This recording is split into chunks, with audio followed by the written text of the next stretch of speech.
So I wanted to give you employers an idea ultimately how your premium, your workers' compensation premium is finally developed and quoted and what goes into it and how you can make those adjustments to tip the scale in your favor, how your broker can help you do the same thing. But it goes something like this. I'm going to make this quick so it's a lesson that you can go back and look at in case you ever need to.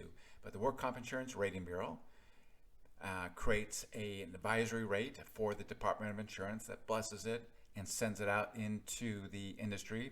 The carrier takes that rate, that advisory rate, adds a little bit of something to cover some of the taxes and commissions that it's going to have to pay, and comes up with the final carrier rate. They're allowed to do that here in California.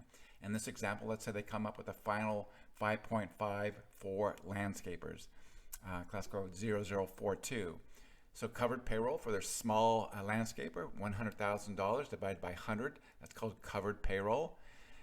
That's $1,000. $1,000 in this example times the rate of 5.5 is $5,500. $5,500 is called an unmodified premium. So there's more adjustments to be made.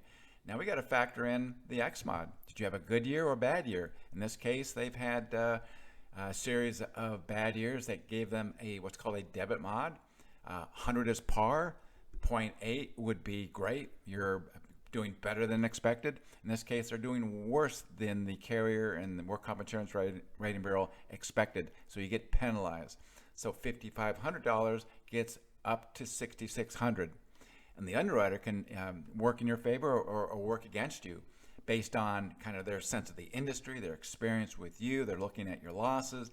Maybe they have a sense that you've got some safety issues, you're not committed.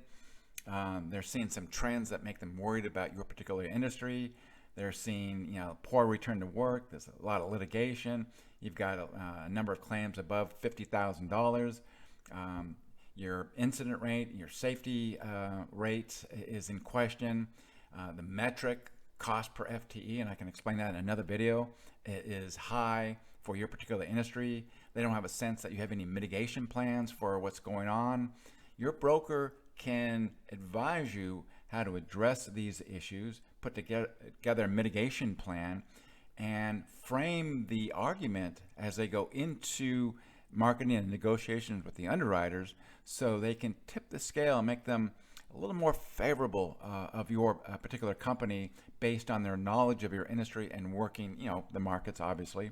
So again, going from the Work Comp Insurance Rating Bureau, developing your rate, getting your unmodified premium, and getting your modified premium based on the EMOD and the underwriter's assessment and adjustments to your final quoted premium.